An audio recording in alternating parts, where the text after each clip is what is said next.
Tired of spending so much time and money on vehicle maintenance and repairs? Make this October Cartober when you donate a car, truck, RV, or boat to KPBS. Go online to kpbs.org/car to make your donation. Thank you.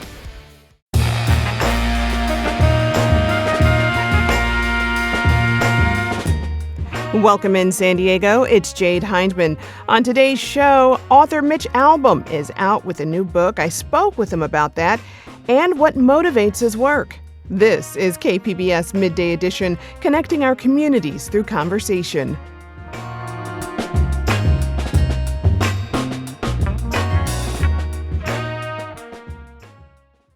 Nearly 30 years ago, the book Tuesdays with Morrie captivated readers with its sincere exploration of life, its lessons, and its meaning. Through conversations with his former sociology professor, Morrie Schwartz, author Mitch Albom's book became a sensation and remains a bestseller even today.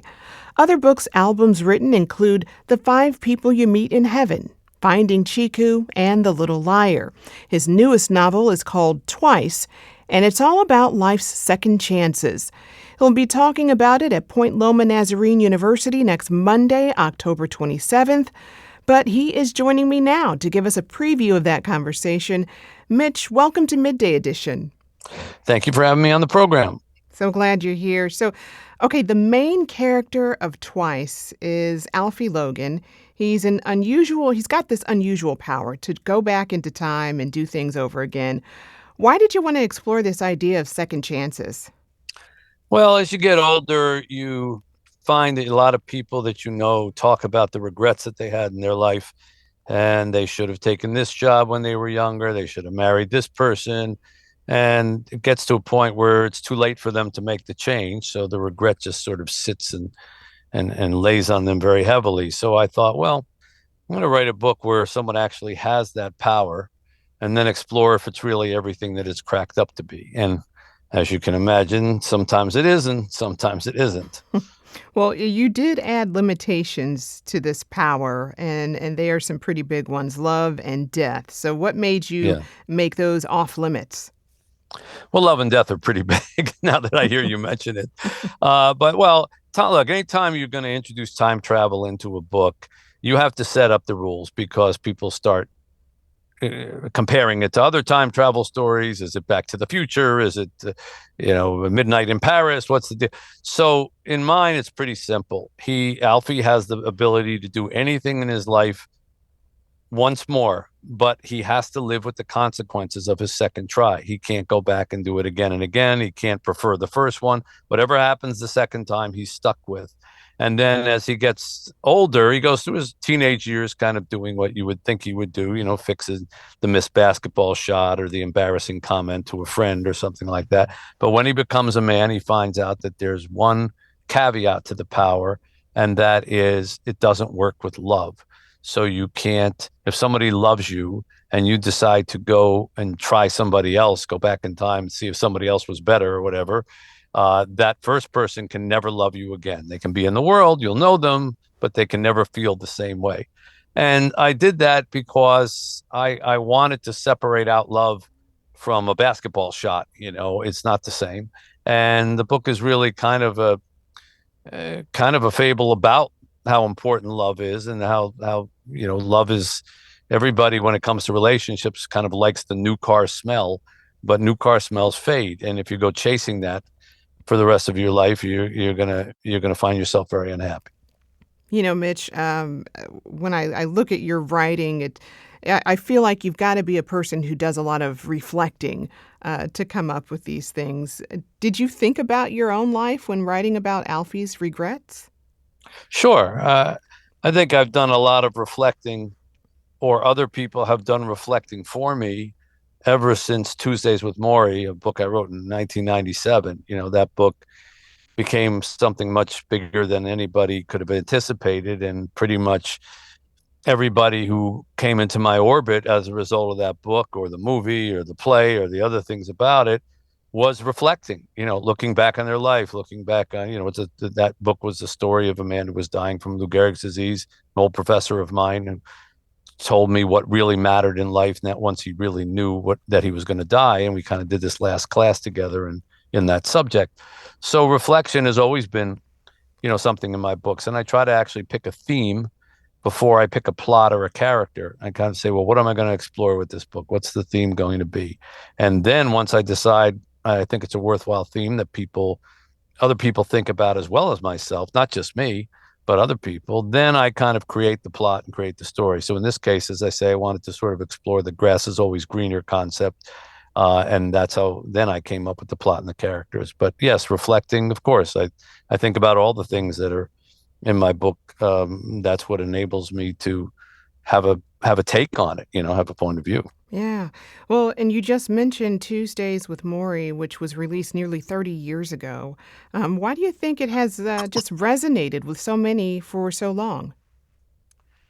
I don't know. That's quite a common question that I get, and I don't know that I've ever answered it correctly, except that that's somewhat of a universal relationship, a student and a teacher, whether it be a formal student and a teacher, or a grandfather and a grandson, or a parent and a child, or an older brother and a sister.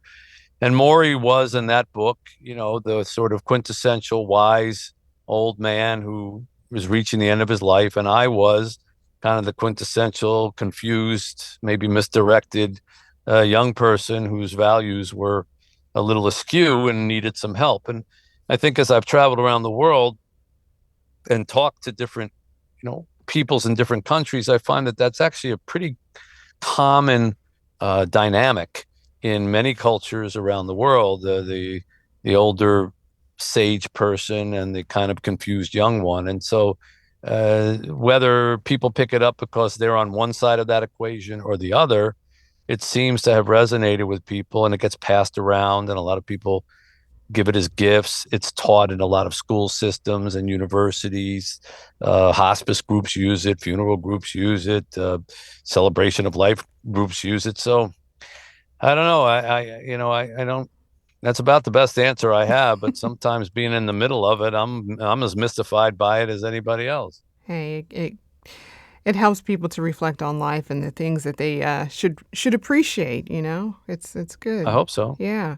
Well, before you began writing books, you worked as a sports writer. In fact, it's a Hmm. job you still do today as a sports columnist with the Detroit Free Press. So, how do you approach writing a sports column differently from your books? Well, actually, if you were to go back and look at my sports writing long before I wrote Tuesdays with Morrie or became known for that kind of thing, I always preferred to write about human stories and the emotions behind it. I wasn't really an X's and O's guy. I didn't write statistics. I would just as likely write about the person who finished dead last as the person who finished first. And I'd find a lot of sideways stories and human interest stories. So sports to me was just, I mean, I wasn't particularly crazy, sports fan when I was younger or anything like that. I wasn't a geek. I didn't keep scorecards at home or anything like that. I would have, that's where my first job in journalism was. And if my first job was in business writing or, I don't know, some other section, I probably would have tried to find the human interest stories in those sections. So kind of fell into sports writing, and I've always tried to use it to bring home things about the human condition. And then when Tuesdays with Morrie happened, and suddenly people wanted me to write books that weren't about sports, I've pretty much done the same thing. Mm. And is that kind of how you approach all of the hats that you wear? Because you're an author, sports writer, musician, philanthropist. So how do you juggle all that? Do you compartmentalize it, or does one thing flow into another and into another and into another? Well, you compartmentalize your time because otherwise you'll be running an orphanage while you're writing a book, or writing a book while you're running an or it's just there's kind of two different things. But in terms of your mind, I mean, everything I do, I try to consider people, and even when I write books, I mean, that might be my business, but knock wood, I don't need to do it for money at this stage in my life. So if there's not some good lesson to be learned from it, I don't think it's going to be inspirational or help people, I won't write it. And it's the same thing with my charity work or work with in Haiti with an orphanage or things like that. I just try to think about people, particularly children. As I get older, most of my time is spent with children.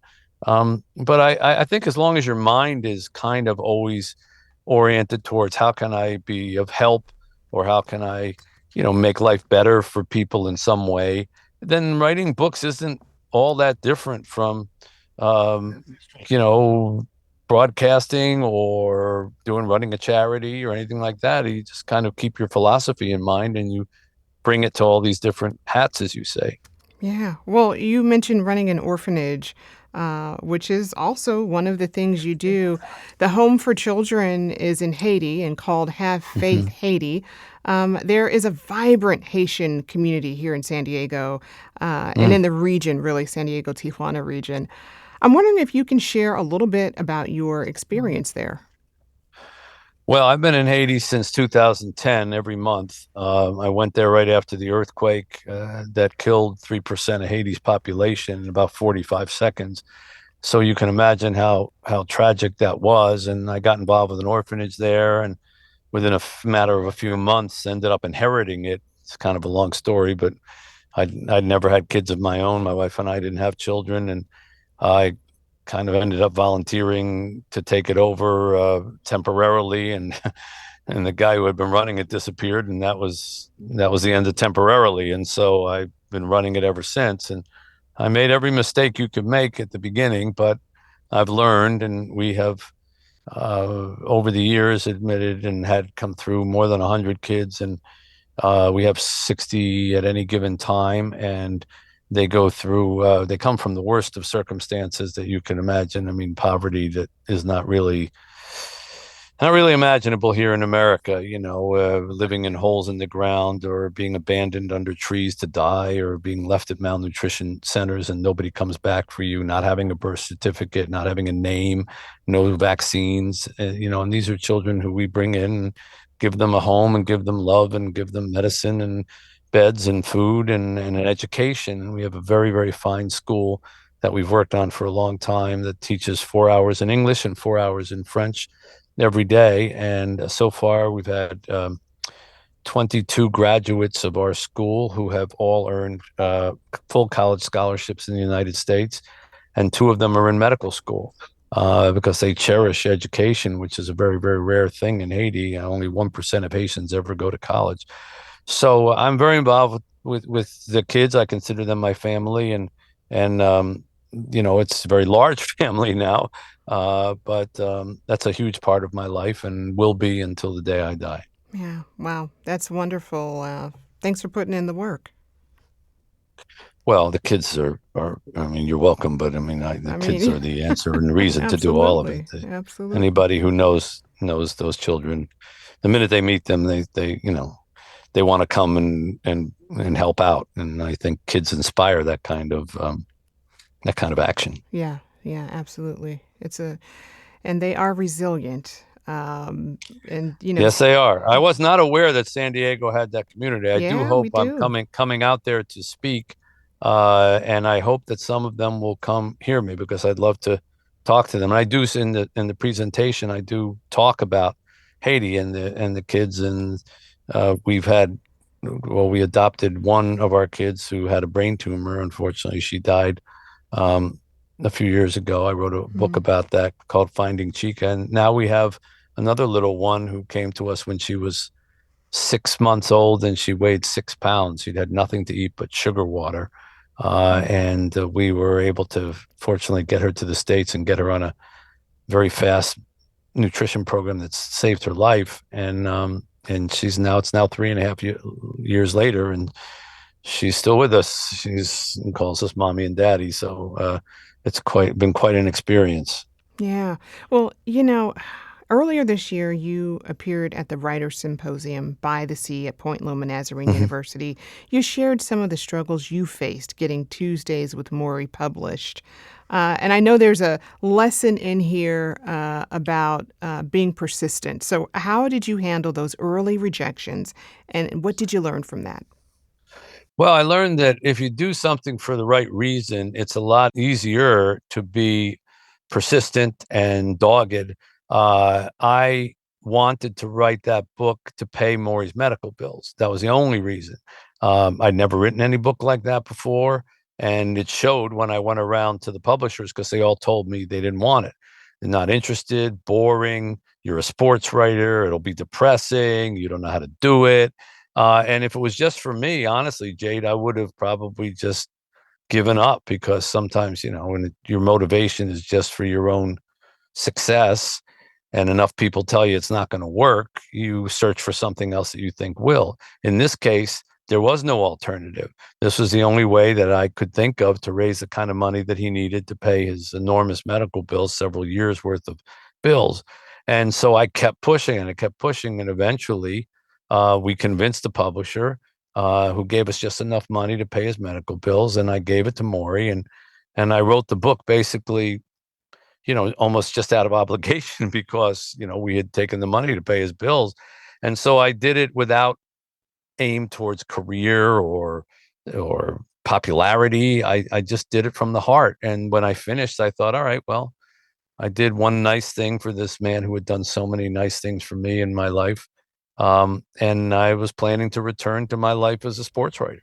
And then, the book took over and took me over and took everything. So, there's a lesson to be learned from being persistent for the right reasons. And I always find it, at least me personally, I always have more energy when I'm doing something for somebody else than if it's strictly just for me.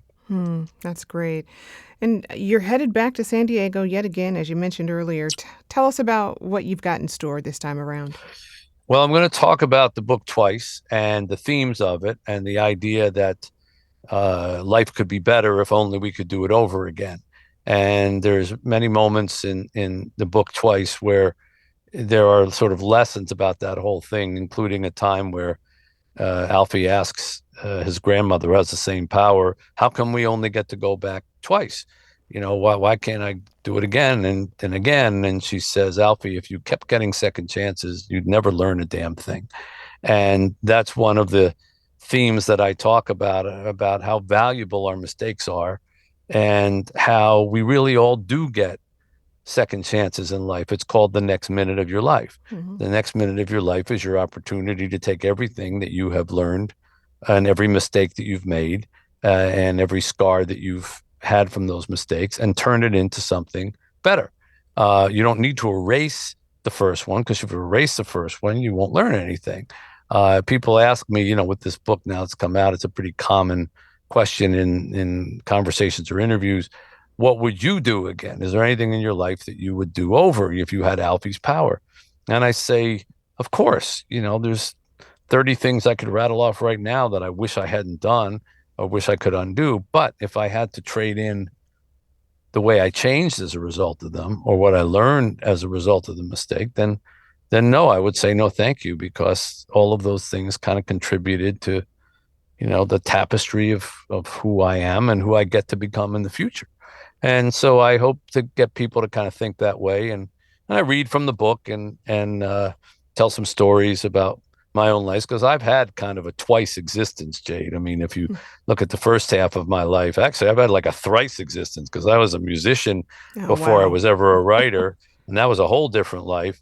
And then I became a sports writer and whatever. And then Tuesdays with Morrie happened. And it's a whole different world and charity and Haiti and Detroit and things like that. So I try to use my own life as a kind of example about how there are many right turns in your life that happen as a result of your mistakes. And that famous John Lennon quote, life is what happens to you while you're busy making plans. I really think that that's true. And so it's a fun night and it's a fun presentation, a lot of video, a lot of photographs and shared stories and funny things and a chance to meet everybody afterwards. Yeah, wow. Best-selling author Mitch Albom will be appearing at Point Loma Nazarene University next Monday, October 27th, and we'll include a link to that on our website, KPBS.org. Mitch, thank you so much for being here. It's been a pleasure, Jade. Thanks for talking to me.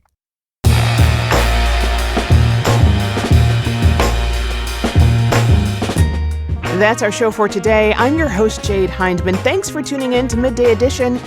Be sure to have a great day on purpose, everyone.